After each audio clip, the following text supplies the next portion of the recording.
Oh yeah, we should do that. Your call. Okay, I think that we're live now, and so embarrassingly, let's clap as we're live. I'm recording on Audacity. Are you? Yes. Okay, perfect. So let's do one, two, three, clap, clap, clap. One, two, three.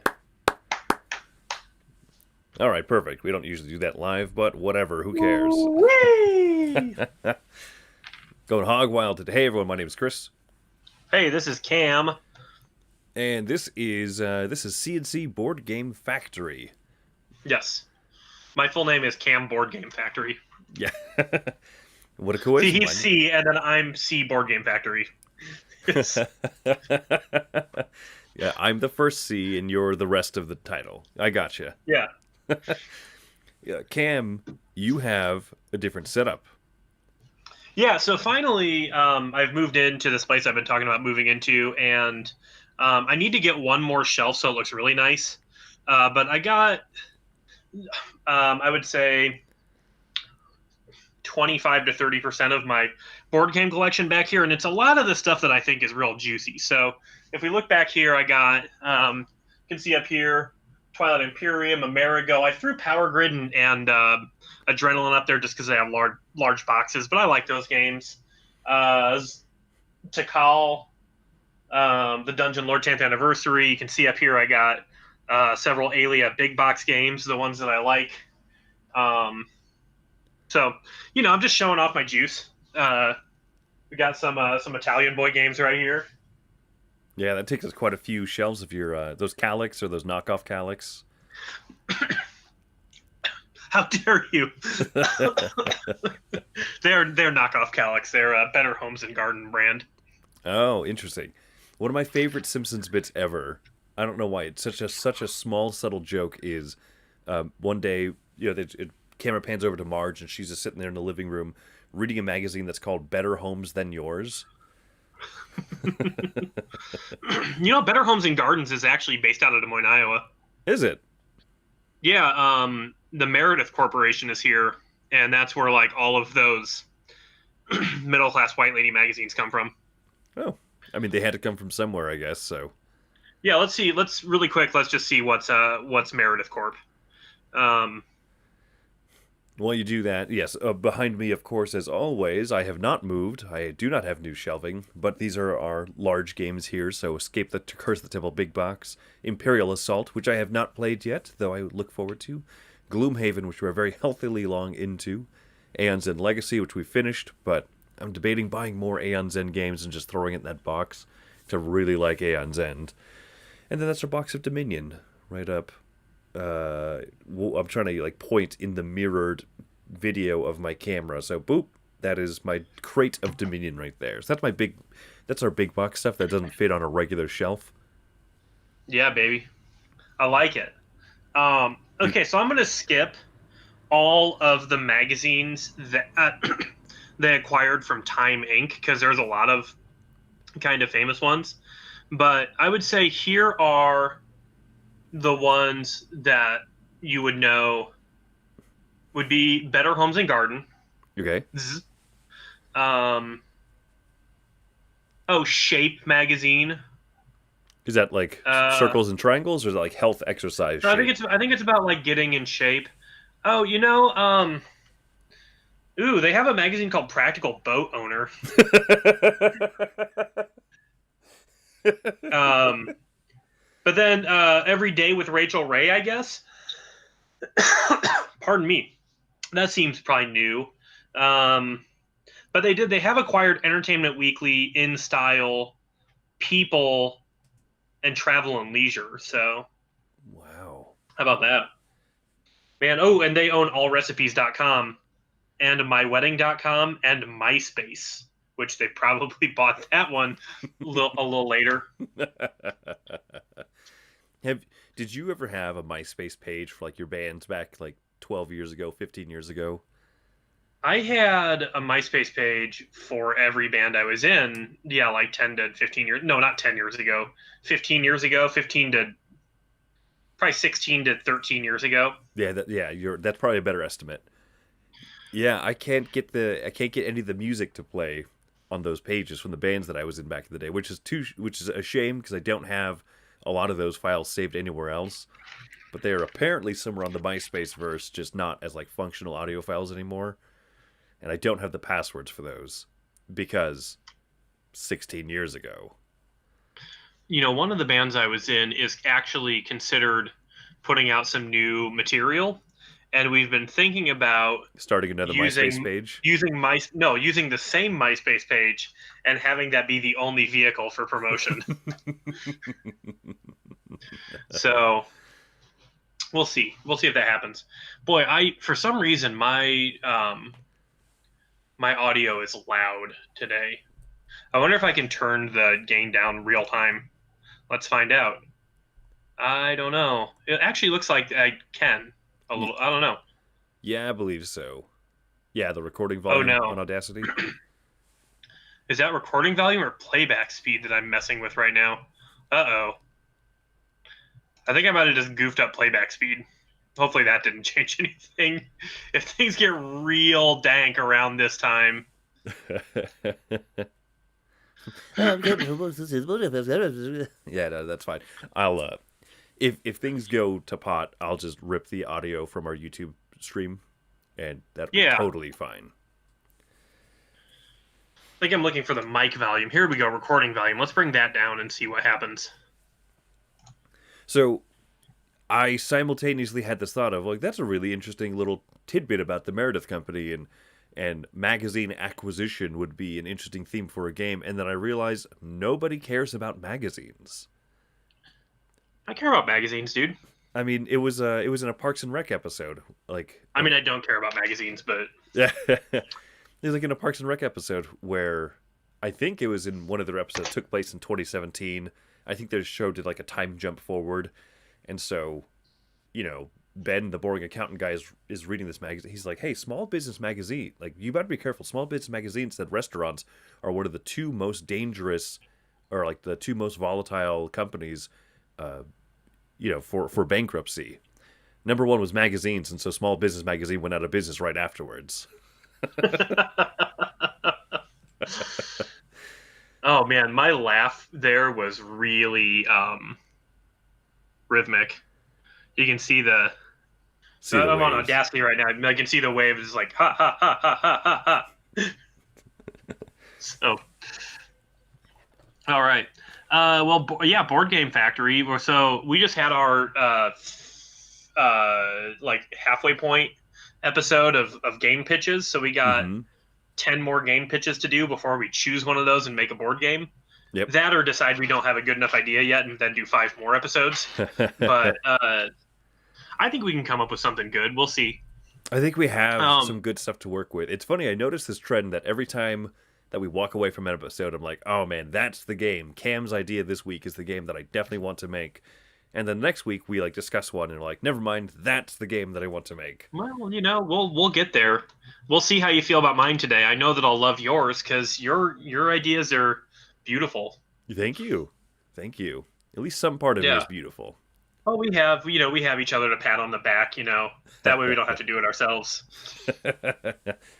What I do want to know is why. Now I realize it. Why are you not recording in this Viking helmet you have up there? I don't know. Probably like Flavor Flav if you put that on. Our clock is very broken. By broken, I mean I just need to replace the battery. That's what I mean by broken because I'm lazy. But our living room clock is off by like 4 hours now. So we're sitting there like, wow, it's 11 o'clock at night. It feels a lot later. Oh, it's 3 o'clock in the morning. So are both you and Wendy staying up way too late all the time? Oh yeah, I'm a night owl. Wendy is easily influenceable, and she likes hanging out with me because I'm a dang pleasure to hang out with. Yeah, fun husband. Yeah, exactly. So she likes me a lot. So we end up staying in. Like, the other night we went on a walk, and Wendy was like, "What's that over there in the sky?" And I was like, "That, honey, is the sun rising. We need to go to bed." That's super funny. So I mean, we live in Las Vegas, right? And so it's like like the other day it was 115, I think. It was over 100 degrees until after midnight. So we want to go on walks because it's healthy and it's the little bit of exercise that we feel like we can do. So we go on a walk at like 2 or 3 o'clock in the morning because it's the most bearable temperature. And I'm not waking up at 5 in the morning, clearly. So that's the best that we can do. I just kind of dropped my cat a little weird. I feel sort of bad. She's fine, but I was like trying to let her down, and then like one of her legs kind of got hitched on my arm there. Oh yeah. She's cool. She's like still all rubbing up against my legs right now and stuff, being like, "Hey, pay attention to me. I know you're recording a podcast, but it literally can't wait."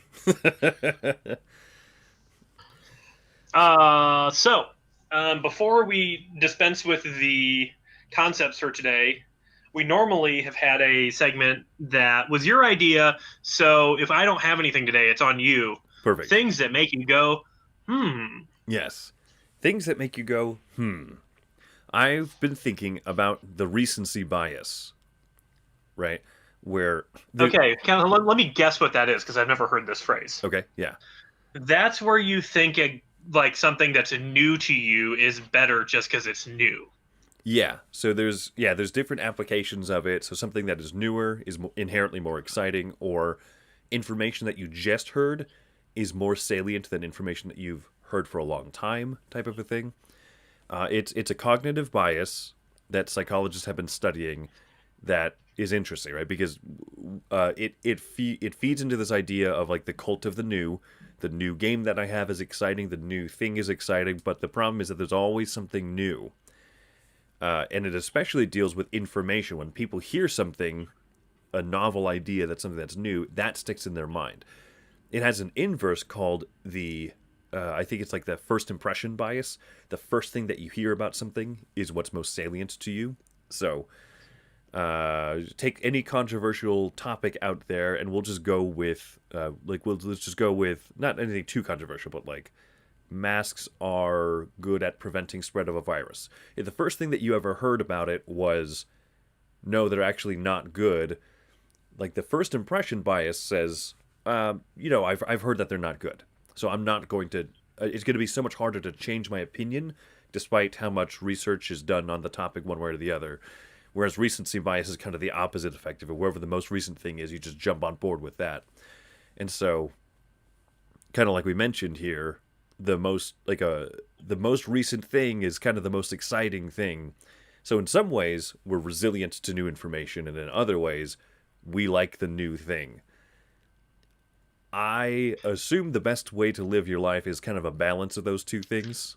Do you have any thoughts on that in terms of either just your life or even just in the gaming sphere itself? I mean, we're talking about gaming today, right? Eventually, we'll talk about board games, but yeah. No, but what I'm saying is like things that make you go in terms of like the way I feel about board games. Yeah. Because we could talk about masks for a really long time.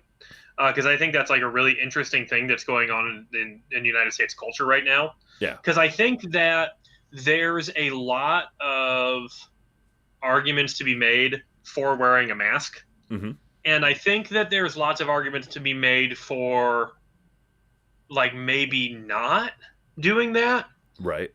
But I think that what makes that so interesting isn't recency bias or like first impression stuff, because everybody has different recent news they've heard and first impression, and everybody also has confirmation bias. So like if right, isn't that when you just hear stuff that you already thought was true, and you're like, well, now I know it's true. There's a lot of those biases that go into play, with anything that is a highly opinionated, polarizing topic. Yes. What is so interesting to me is how stupid people think people who disagree with them are on both sides of that. And I gotta be honest, as much as I want to give credence to any well thought out argument, which I would say there's less well thought out arguments on the don't wear a mask side, but I would say that those exist. They exist, right. I would say that like it is so easy to just wear a mask. It's like so easy to do that, to just go in somewhere wearing a mask. And like the only good arguments I've heard, the only really good arguments I've heard against like mask usage are the ones to me that revolve around like people are like the thing I've heard about this that I really kind of makes me go in that regard. If we want to talk about mask usage, we'll get back into board games. I also don't want to sound like a luddite or an idiot. Um, is that people feel as though the mask will really protect them from COVID, and so they're like, be a lot less careful. Right. Like they'll go in somewhere with their mask on, and they'll get like in pretty close proximity of people. They'll like not think about and like wipe their eye out, with their hand, which has been touching all sorts of stuff. Mm-hmm. They won't perceive other people as a possible transmitter. They won't think of themselves as somebody who could transmit. Whereas, like, if you see somebody not wearing a mask out there during coronavirus, it's like, Yeah, I'm gonna maybe I walk want to keep around. a healthy distance, and like it that like not because I think everybody knows except for really, really, really uh, people who really don't want to listen to truth know that like it's really easy to spread this thing, and so that's the best argument I've heard is that it promotes More reckless non-vigilance. You behavior. know what I Yeah. mean? Yeah. Yeah. Um, other than that, though, like just wear the dang thing, because like yeah, probably it probably has some effect with transmitting things. Like it probably helps because like people say like, well, the thing people say, and I don't want to go on like a tirade. The people are like, well, if you're wearing a pair of underwear and a pair of jeans and you fart, like everybody can still smell it, and it's like, yeah, but like if you had a wet fart, like, and you fart right in front of me, like the moisture is not going to hit me because you're wearing 2 layers of cloth, and that's like way grosser than just having to smell your fart. You know what I mean? A oddly great analogy. Like Yes. it still blocks something, not all of it, but like yes, maybe like so maybe there's like in like because this stuff is like in the cough, right? Because you have to like kind of propel, like it propels out further when you like have a cough, Yeah. and you got to think that like some of that's in like the water molecules that are going into your mask, which will get trapped, right? Right. Yeah. And then the stuff's gonna fling out less, so I don't know. I wear a mask. Yeah. So, It there's a really good phrase that I live my life by. Call the phrase is, "Don't let perfect be the enemy of good." Just because something is mhm. not a magical panacea doesn't mean it's not worth pursuing. Uh, but yeah, so in anything that is like a highly charged topic that people are susceptible to argument and disagreement and whatnot with, like people will cling on to something that they just heard because it's easiest to remember it. Like there's that idea of recency versus initial impression, and so like in life I try to not let the very first thing I heard about something dictate my viewpoint on it forever. I try Right. not to just let the most recent thing that I've heard be like, no, that's it. Like everything else I heard is a lie. This new thing is it. You know, and I don't want either one of those things to disavow the other. So to kind of bring this back to board games, because I agree with pretty much everything that you said, especially the wet fart analogy. Thank you. Thank you. Are you going to give our podcast a T rating now? T for We're fart. talking about farts and butts. So, go ahead.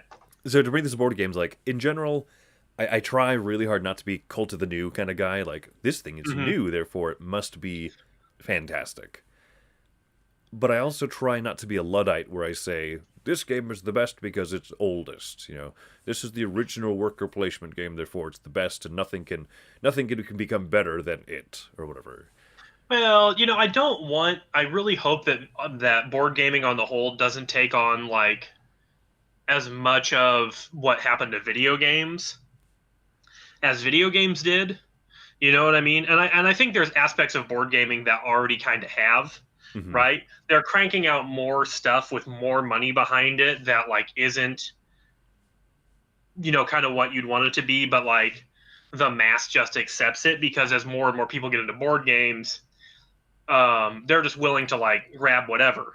Right. And I mean, I think board gaming's like, deal less with like microtransactions, than like video games do. But the thing about board games now is they have that other problem, which is like just kickstarting on millions of things, and then like pretty soon, the game that I want to play that should be $50 is $200, and it comes in this massive box, and I never play it because setting it up is the hugest pain.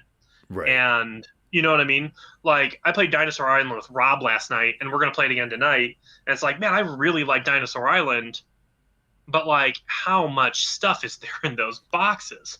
If you have like the Kickstarted versions, you know what I mean? Oh yeah. But to go back to the what I was saying about About wet farts. I'm Yeah. about wet farts is I think that there was a real time in board gaming, which would have been like the last 10 years, where I think we were constantly having significant upgrades in gameology. You know what I mean? Like where different mechanisms and concepts were like bettered and like kind of had kinks worked out of them. Where you could see like, oh, this game is kind of similar to that game, but it does this better.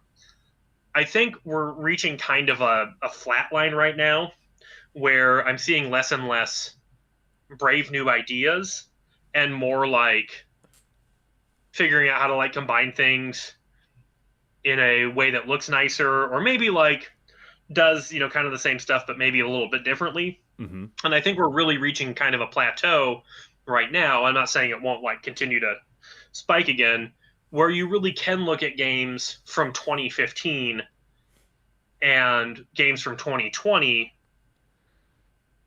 and you couldn't maybe necessarily tell which one was from 2015 and which one was from 2020. Whereas if you look at a game from 2005 versus a game from 2015 and you're like, oh, this is the game from 2015. You know what I mean? Right. So like I think I'm way less likely to have that bias about games from the last 10 years. Either of those biases, like the old is better, the new is better, but I think that it's easier for me to like if I play something by the same designer that came out 10 years later, be like, oh, this really fixes all these problems without even maybe going back and playing the other game. And sometimes I find that like I'll go back and play that older game and be like, yeah, this is a lot less perfect, but I do like these older kind of game design aspects, Right. Also I kind of liked it when you could get like top 10 board games for $40 a piece. You remember when stuff was like $40? You remember that? Man. That was Yeah. so tight. Well, and it's funny because people complain like, oh, Puerto Rico, like those chits are so like the cardboard pieces are so thin and this that and the other, and I totally get those complaints. But at the same time, you have a whole row up there of Aaliyah big box games. Those were not $70, retail. And you know what? And it's not like they're going up because this game, Carpe Diem, came out in 2018, and you know what I paid for it? $40. Right. It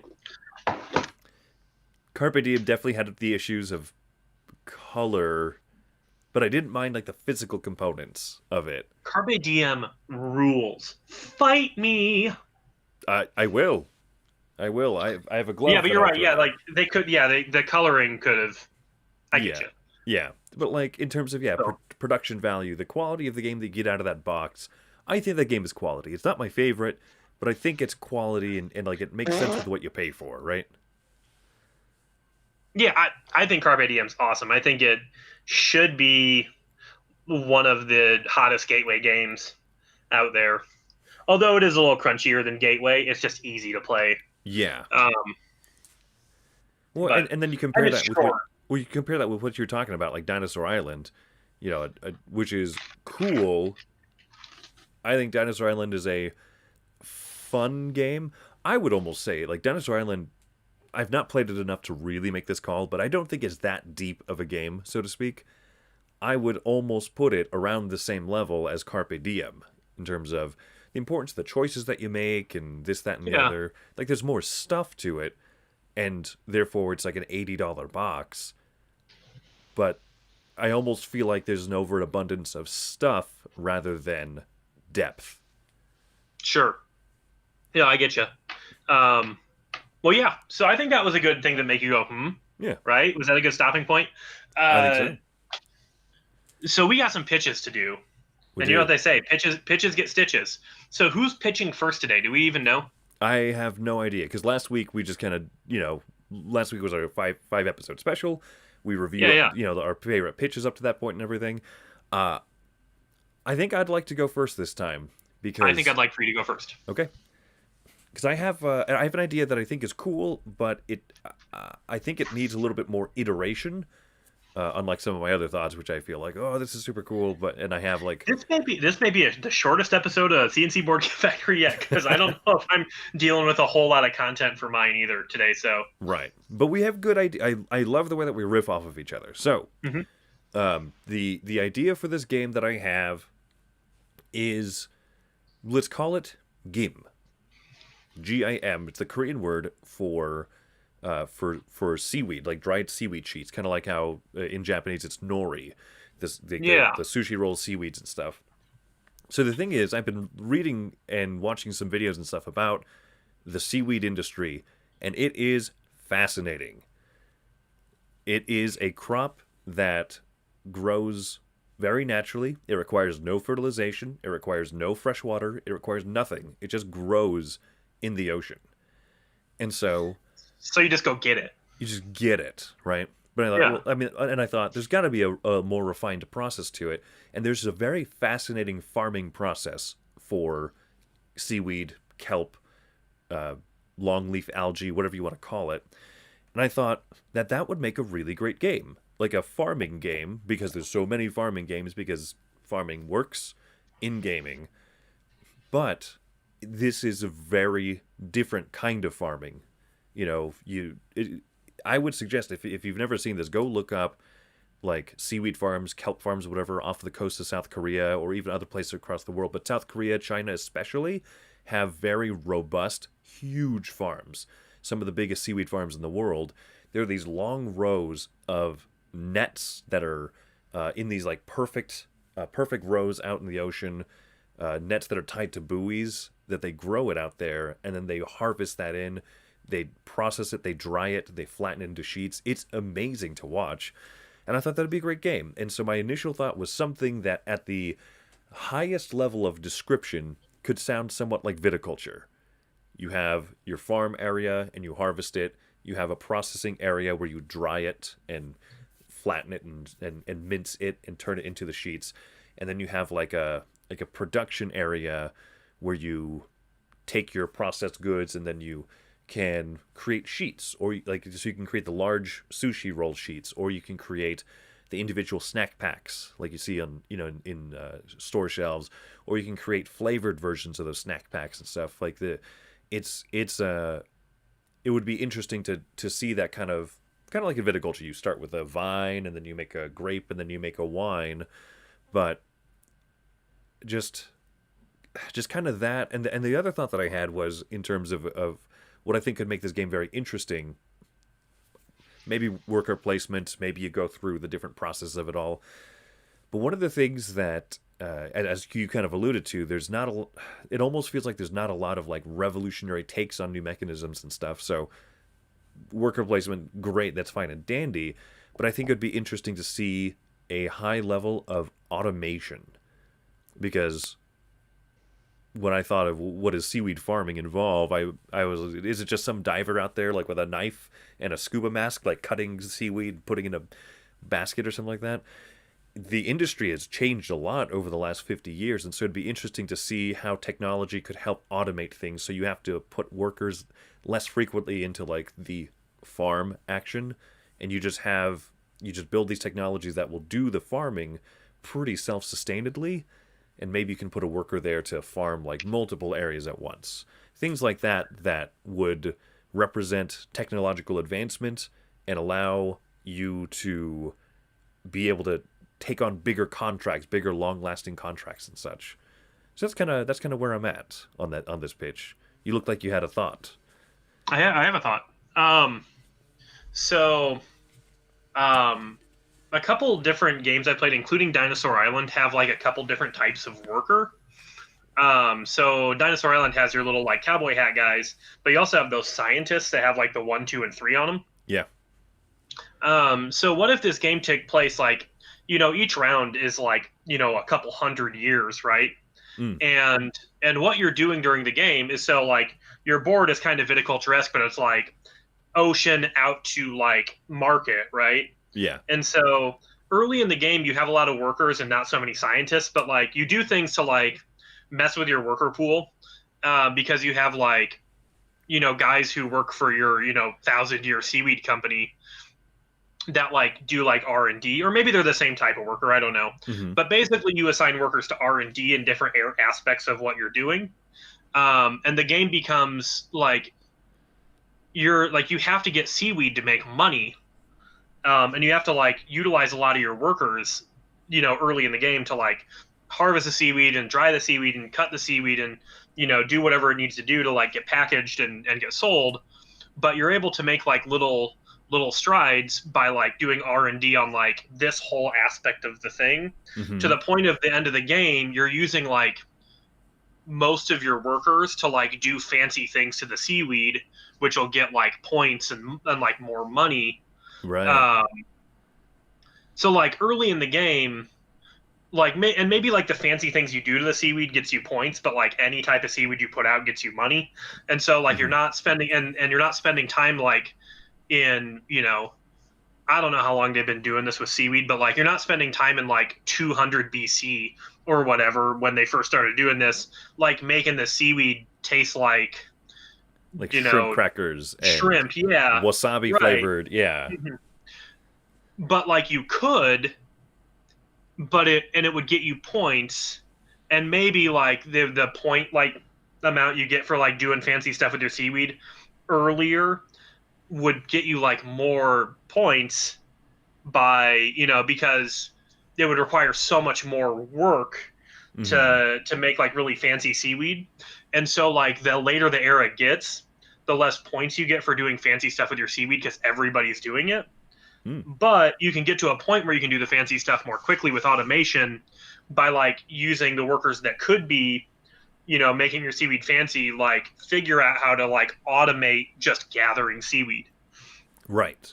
Yeah, and that's the thing that I So would love to see represented is automation, because mhm, so many games you just put a worker out, like I want to harvest a field today, mhm. but I won't next year because I don't want to put a worker there next.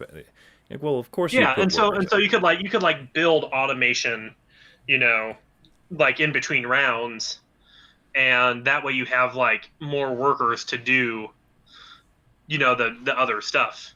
Or, you could put, I don't know, you'd have to make money because you have to have the money to, you know, obviously maintain like a large farm, and you have to have the money to like build the industries that will automate the stuff for you. But Hmm. then, obviously once you own the land, once you've built the machines, once the upkeep of that stuff is pennies in comparison to the original cost, especially if you could build it earlier. You know, Hmm. when I think rich people can get away with like paying people a lot less. So I don't know. I think it's a really interesting concept. Yeah, there's a lot you could dive into thematically, which I think would be fascinating because it's different than grow radishes and grow some cucumbers and then sell them at the market. Like um, it could either take place over centuries or over decades or a few years, and that's one of those things that I would want to, if I could hone down the theme of it, I think that would kind of drive whether there should be like the advancement over several centuries of farming technique, which would be super interesting, or whether it should be like 6 rounds is like 6 years. Who knows? Yeah, I don't know. Yeah, but But I think you can put a pin in it, and I think that's a really cool concept. yeah, I would think so. Unless you have more thoughts about it, I'm not trying to like say, hey, we're done. Um, but I think that's something that I find really compelling, Hmm. and I really like worker placement. I really like upgrading things, and I really like building engines. Um, Yeah. so And I like any like spatial stuff on a board where you're like, ooh, I'm gonna put down this factory, and now that acts as a couple workers, but it also looks cool on my board because Right. it's a little factory that goes there.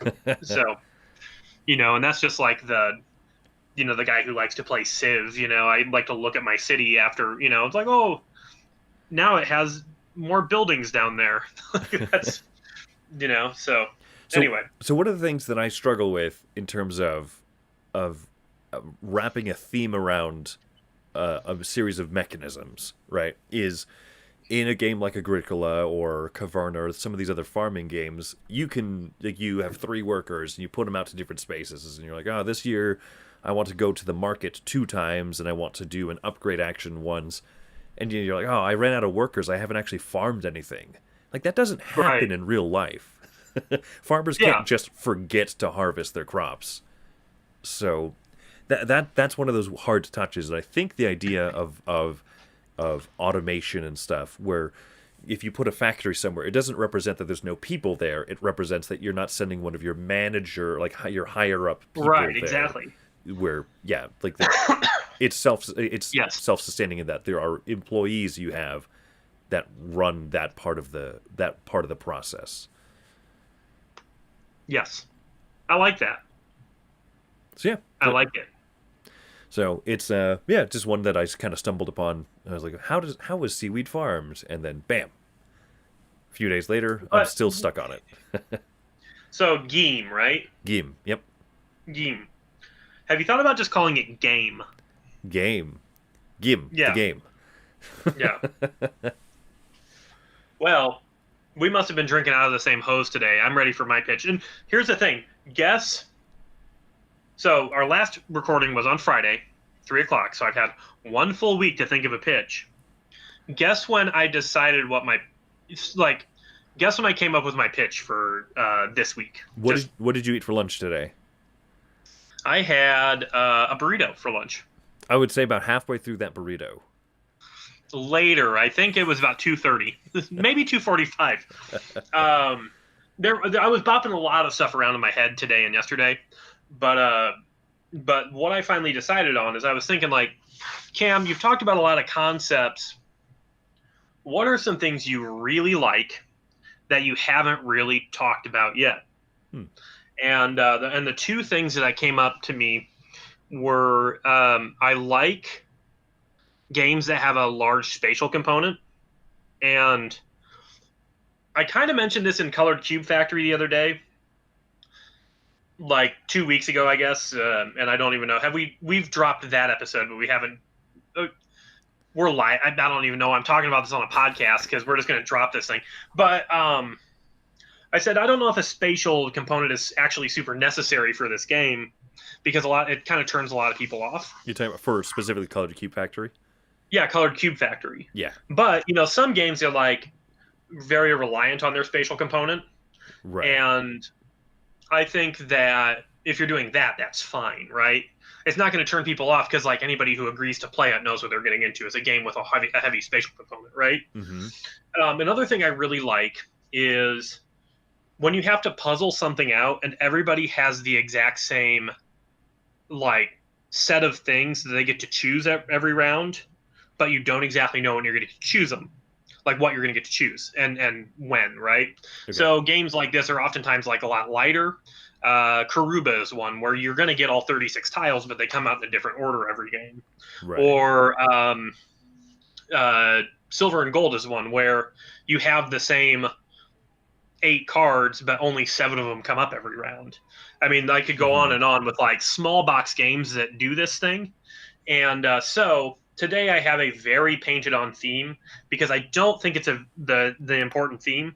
But what I do think is utilizing these two things in a little bit more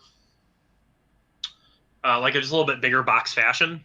Okay. And combining them with another like thing I really like, which is kind of group scoring, but that maybe can change from game to game. So let's just paint on a theme of agriculture because I think that's very easy. Sure. Yeah. Right. But what you're trying to do is you have a plot of land and you are trying to like participate in uh, crop competitions. Okay. Okay. And so what you're doing over the course of the game is you're growing like fields and like organizing stuff together in such a way that makes it like attractive. So maybe it's not a crop agriculture game, maybe it's like a horticulture game. What? Isn't that like isn't that like flowers and ferns and plants and stuff? Oh, probably. Um, Yeah. I know. This is my recurring joke in the marriage that I know negative information about flowers. I mean, I don't know. So maybe it's like a gardening game Okay. where like you're trying to grow like these little like sets of like flowers and ferns and hedges. Again, I think you could find a more fun theme. But you have a list of like end game objectives, which will score like everybody knows will score you points. But then every round you get to see what you're going to score 2 rounds from then. So like there's no scoring at the end of the first round. Like you flip up your second round, and then maybe there's like 10 rounds or whatever, and so Okay. you know what you're going to score in round 3 during round 1 at the end of round 1 or whatever. That what you're going to score at the end of round 3, and you know what you're going to score at the end of round 4, at the end of round 2, and so on and so forth. Okay. But the way the rounds work is there's 3 or 4 different things you can do. Like you can like plant like different types of crops. You can like uproot and move stuff. You can like upgrade certain aspects, and then you can probably like do a couple other things. But basically, what you're going to be able to do each turn is just like dropped out in front of you from like a deck or from like dice or something, Mm-hmm. and everybody just chooses one, but you can all take the same thing. Kind of again like Karuba or your Teotihuacan dice game, or Mm-hmm. it's just it's going to be random what happens, but how you use it is going to be your choice. So there's going to be no unknowns. There's no secret scoring objectives. There's no players being like, well, I'm going to tweak this objective. There's going to be no, I'm taking that from you. Mm-hmm. It's going to be all, we don't know what's going to come, but we know what can come. And we're building according to that. And so, yeah, it might be like, hey, I know that I get 4 points at the end of the game for my largest section of orange flowers, but at the end of this point, at the end of this round, there's 1 point for each orange flower that is not touching another orange flower, or what So like Mm-hmm. the intermediate scoring objectives would actually oftentimes like conflict with your end game scoring objectives, which would be pretty massive. And I think the one thing I haven't decided yet, but I think I would like it to be more geared towards like at the end of the month. You do like a scatter shot down, kind of like Wingspan, like whoever did it the best gets 5, then 3, and those get more powerful as they go on. But then you just score up points for the final ones, like you get this many points per this. Okay. So, but yeah, it could be anything. It could be arranging dead bodies for all I care, right? No, that's what Civil War photography. Yeah. Yeah, the um, photographers who took pictures of battlefields and stuff would actually rearrange bodies so that they would have the most unique picture that they could sell to a newspaper or whatever. there you go. So maybe that's not the theme, but I That really should- like that you. I really like that you knew that. But that's the idea, is that you're doing a larger scale, and it wouldn't be like a 3-hour game. It'd still be like probably a 60 to 90 minute thing. Mhm. But there would be there would be more noodling on your board, because there would be like things you could do to like move stuff around. But the fact is, if you're like going to move stuff around, there's things you can do to like grow and like plant more. And if you spend a lot of time like arranging things every round, you're going to have this really tiny little farm that you're like really good at arranging. Hmm. And um but like, so maybe people can get like better end game things than you, because like, I don't know, I thought about it for like 5 minutes, and that's what I got. That's what you got. And not bad for 5 minutes of thinking. This seaweed thing took me a lot of research and reading, and I still came up with not that concrete of an idea. So a thought that I had, if you wanted to go the agriculture route, one of the things that I thought would be interesting is that I've never heard of a farming Tetris shaped game type thing, right? Or like a Right. fill in the space type thing. And so one interesting like combination of things that I thought of was a lot of times in these like farming games and stuff, if you have a certain type of crop out, it'll grow and then it might, double or it might grow extra as you do things more over. It would be interesting if there were little interplays with different types of tiles you could have. So like if you have a certain type of crop and you my first thought was if you put another tile or another like piece of that same crop next to it, then it would cause like more crops to grow. It would have maybe like a bit of a strong growth to it. So you put out a wheat tile in the shape of an L, right? You put Right. out another wheat tile in the shape of a plus sign, and because the two of them are touching, each one gets one piece of wheat on it. But then you get an additional piece of wheat because two wheat tiles are touching. And so when you put a third one out, you can either try and arrange it so that it touches both other wheat tiles. So now you put one piece of wheat onto that tile and two more because it's touching two different pieces of wheat or something like that. Like so what that functionally does is it's not just that things are touching, but it can matter the sequence, like the order in which they touch. Or Interesting.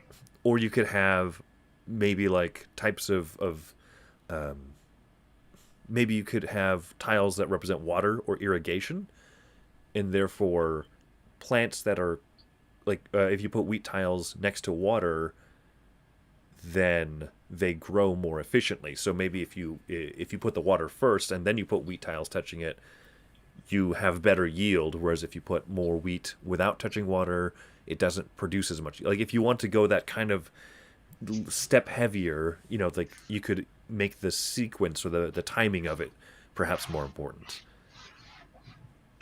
Yeah.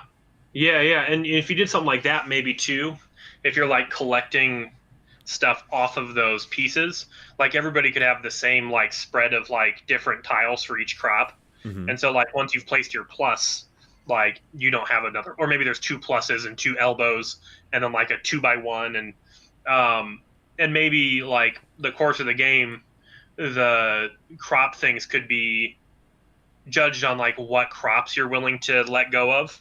Mm. Um, but then at the end of the game, your scoring is based on how you've arranged your board. So like the puzzle is like trying to get your best crop yield while still arranging the board according to End your game score, like objectives. your three scoring objectives. Yeah, like get all your wheat pieces out, or yeah, like you like and like a racked up amount of points for like the the crop type you have the second most of, or on the board, and then like there's one that like you get an amount of points for the you get 2 points for your tile that's touching the most of different types of tiles, and Mm-hmm. I don't know, but yeah, that's I think that's actually really cool, and it might make the game like a little more thinky. Right. Yeah. Oh, So I like the way that you said it too. Like maybe you plant stuff and you grow it up, and then at some point you can choose to take action to like take your yield off of there and turn it in for some points or something like that. And um, so yes, if there is that some mechanism to say like, oh, you get like a certain type of benefit for letting stuff accumulate a lot, and other types of benefits for like taking actions to harvest them earlier. you sure. know like I love when games have those type of like diametrically opposed objectives to work towards, because it creates a lot of like, in my mind at least, fun cost benefit analysis Yeah. type stuff. Yes. Yeah. Like you get that like injection of like, do I get stuff now because I can, or do I like hold on to stuff later? And like, when's the best time to let go? And Hmm. yeah, no, I think that's super neat. I really like the idea you have, and if we come back and think about this one after listening to the episode, Hmm. I think it could be a juicy little pork chop, but definitely not. I think so far my favorite idea I've come up with, but I think it has legs. Yeah, especially if it's pork farming. Oh, it could be. It could be pig arranging. It could be a pig arranging game. Yeah, yeah, edible arrangements. Yeah, I like that, man. Oh So, no. so one of the things I was thinking, I don't have a running. I know we have our episode list. I feel like we should have a running like notebook somewhere of like our different ideas, just so that they stay more fresh in our minds. Because, You know what I should do is I should right there. I should put a whiteboard or hang on. Where's my flipper? or I at don't know least, if I can do a flipper. Right, I could put a whiteboard like right there with all of our ideas on it. Because I have a running total. yeah, But yeah. but Because who I, knows? I Yeah. think I think I just forget some ideas because I don't have a readily available list of looking at them, and in my free time think like, oh yeah, you know what? Like I meant to, like here's a thought that could maybe work for the pig arrangement game, or here's a thought that could work for, Adventure Island, the treasure hunting app driven game or whatever. So I should do that. I think that that'd help me. I mean, we both should do that, but we both know who would put more notes into a notebook in the early stages of deciding what. I mean, like I'm going to be going so much more with my gut when we decide what game to do than than you, I think. But I think that's the nature of um, our working relationship thus far, and I Uh, mean that's not the worst thing in the world. no, no, absolutely not. No, you want some methodology and you want some chaos. Yeah, it's why everybody loves a party that has a paladin and a rogue. Maybe I don't know. You said Maybe they party, don't. and I was not thinking D&D composition party, like part of party. I was thinking like an actual like kegger. Oh yeah. Well, there's that too. Like I like games and you like drinking, so Yeah, 100%. That is, I am the paladin of the party. I just stand by and I say, "You may continue to drink, thank you. yeah. You may continue to drink, thank you." And I'm the rogue, and like when I say something that goes against everything I've ever said before, it I can just go chaotic neutral, baby. All right, that's cool, man. I like that idea. I really enjoy Tetrisy games in general, Yeah, polyominoes they same. call them. I just enjoy them so very much. So, co- uh, remind me again, what was kind of the driving your idea? Was your thought of like the driving way that the tiles come out would be like a deck of So cards or some sort of random reveal, right? what I think is there's like probably a few different types of actions, and in any given round, maybe like five cards come out, and you can do two of the five actions that are shown or whatever. So everybody has the same. Um, Everybody is held to the same thing, and you. The more it goes on, like the more we'd work with it, the more you can decide like, is it going to be tight like Cavern or not Caverna, Karuba, where you get to do everything, Mm-hmm. but like you're just going to go through that thing one time, and that's it, you know. But like something like this, you know, obviously that you wouldn't want it to be that tight, right? Because it's not like a light puzzle game. It's like a or so is it something where you know that over any given round, like maybe each round is like there's like 16 action cards, and every or like maybe there's like sorry, let's just say 12 action cards, and each round you get to do 10 like five things, and you just flip two up, do that or that, you flip two up, do that or that, you flip two up, do that or that, you flip two up, do that or that, you Yeah. flip two up, and then you don't see the other two. Mm. So who knows? And Interesting. everybody gets to do it. You're not blocking each other. So like the game would have the one thing I think I'd be firm on, and there maybe not, but the one thing I'd want to be firm on, because you never know, like you want to let bad ideas leave, right? But the one thing I would hope is that the game would have absolutely like the only the only unknown in the game is what's coming up next, right? In Okay. those two cards, Everything else is like you can see everybody's board. They have no secret objective. They have nothing they're hiding. They have no take that. It's just given what I know the end game objectives are, and given that I know, and maybe you would even know like the scoring for the end of each round at the beginning of the game, so you can plan ahead. But I think giving people a couple rounds to plan ahead would be just fine. So you mentioned like if the game is 5 rounds, round one, you know what the end of round 1 and 2 scoring objectives are, or 1, 2, and Yep. 3. So Yeah. as you progress, you like reveal the next one, but that's Yeah. still a few rounds out. But that would be most of your points. So it'd be kind of like Wingspan, but it would be much weightier.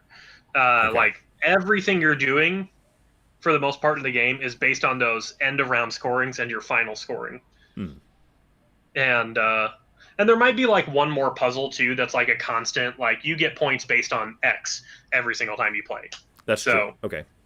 Like maybe it's like you get an extra, you lose a point for every empty space you have on your farm at the end of the game, or you get a point for every crop you have left over, and you lose a point for every space on your farm. And again, this is something I'm really, really, really soft on, is can you expand your farm? And if you can, you would be penalized for spots you didn't use if you've expanded your farm. But that might be like your board has a plot, and then like, Taverns of Tiefenthal style, you pay an upgrade cost, with one of the actions to push away something that was blocking another plot of land. And so you can always have the exact same plots, but like which ones you want to unlock based on what's going on. Shape wise, I don't know. Okay. Interesting. Well, sir, I like it. I like the sound of it. I've always wanted I to feel work bad in because I think you had a stronger idea, and I think we talked about my idea longer, probably just because it wasn't as good as yours. No, I disagree. I think this is something I would love to tinker with, the idea of like a slightly heavier Tetrisy game, because I really like them. And I wouldn't want to make another one that's like, here's a game that's like Patchwork, No, it would not be like Patchwork. Exactly. That's the point. I can't recommend Patchwork enough, though. By the way, See, I'm more that's of a that's Baron. just a joke. I'm more of a Baron Park gal. Oh, Baron Park's great. No, the Patchwork joke is, remember that subreddit I got really interested in reading, Board Game Circle Jerk. Yeah, That's one of the recurring big joke jokes. That's one of the big jokes on the recurring joke is Patchwork. I can't recommend that enough. And it's just like talking about one of the big jokes I saw was somebody talking about I can't remember what it was, but like random draw in a game is like their idea of the best random draw would be randomly deciding which of my copies of Patchwork to play or something like that. But I can't remember what it was exactly. Anyway, Funny, man. so there's lots of jokes about keeping games in shrink too. So, anyway, yeah, I think we're at 58 minutes right now, so I think we crushed Fantastic. it. I think we did great. I think this is what we're going for. So we're awesome. Anything else we want to talk about? Anything else we want to talk about today? We have to talk about how awesome we are. Oh yeah, we're really good. Hang on. Yeah. Yes, that's the sound of us Yeah, that's patting nice. ourselves on the back. That feels good. That's comforting to me. I tried, and I succeeded. Hmm. And the more you pat yourself on the back, the more rational and well-rounded an individual you become. We're going to be the first billionaires in board gaming in no time. Oh, you don't think that Hasbro's billionaires? Oh, well, we're going to be the second billionaires in board gaming in no time. Yeah, I agree with that. Where did my meeting go? I got 3% on my iPad battery left, so I think it's a pretty good time for us to knock this one out if you're ready. Absolutely, man. Thanks so much for coming up with this idea. I like Thank you so much for coming up with an idea. Let's go Sorry, pat I ourselves just on the talked back again. All right, man. Yeah. Anyway, this is CNC Board Game Factory. Thanks for listening. And we have social media or something. And we have Board Game Geek Guild or something. And we have our respective podcasts. We do have our own respective podcasts. What's yours? Mine is called The Board Boys Podcast with Chris Yee. And mine is Mine is called Meeple Overboard with Chris Yee and Wendy. All right, anyway, thanks everyone for watching. Hey, good to see y'all.